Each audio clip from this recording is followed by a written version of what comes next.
Good evening. Tonight, the unusual story of an outstanding young sportsman who is successfully mixing brain with brawn.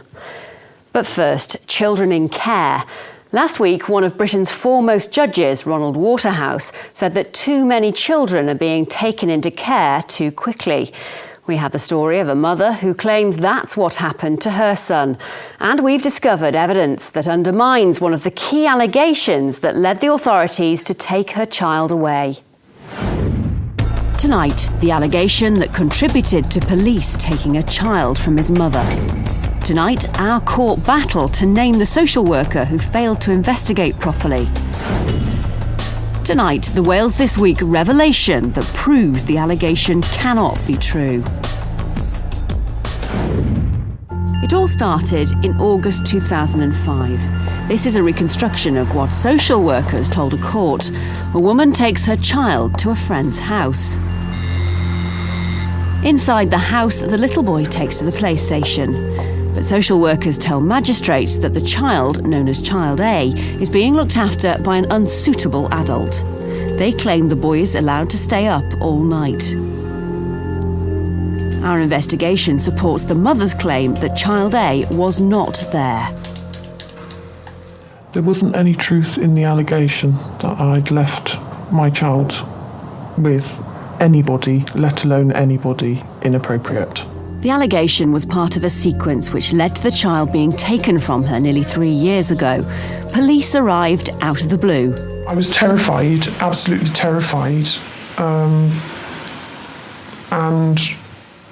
they came into the house and said that they were taking my child under the care of the local authority.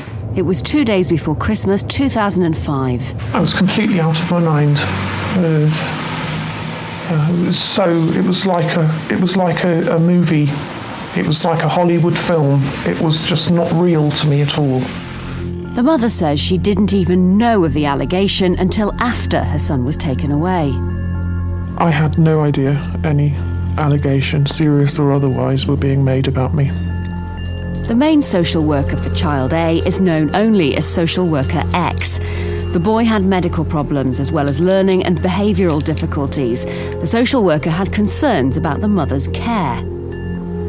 2 months before the police took her son away, Social Worker X visited the mother. The mother says Social Worker X saw she was in the process of moving house. Later, she wrote to Social Worker X telling her that she'd left the area. She received a reply. An acknowledgement that they'd received the letter and that it would be passed on to the social worker who was dealing with the case as soon as she returned from her annual leave. But a few weeks later, the Social Worker X told the police Child A was missing. A massive hunt was launched. I had absolutely no idea what was going on, not a clue. Last year in Swansea, there was a hearing in the family courts. The judge, Sir Mark Headley, in an unusual move, allowed the press to be present. We reported that he granted the local authority an interim care order, but he was not happy with some of the actions of Social Worker X. I do not doubt her professional competence, but her reactions and style were at the extreme end of the professionally justifiable, and I entertain serious doubts about her judgment on several occasions. It was the mother who asked the judge to allow the press to attend the hearing.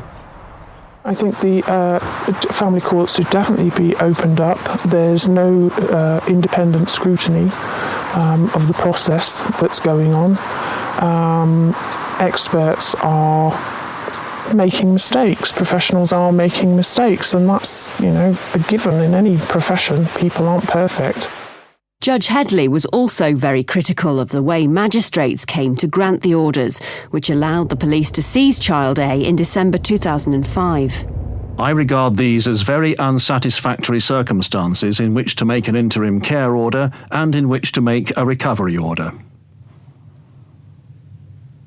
I hope this part of the judgment may be seen by the justices who made the order, so they may check on precisely what it was they were told by the local authority.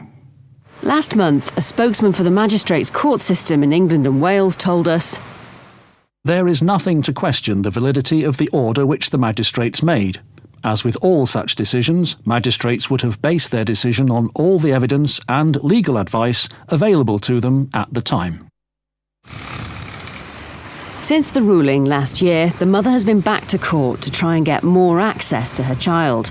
At the hearing earlier this year, this time in Cardiff, the judge decided that child A should stay with his grandparents because the mother had not cooperated with the authorities and her care had been compulsive and unpredictable. However, he ruled that the mother should have more access and that the child should ultimately return to her full-time care. Wales This Week asked the judge for permission to name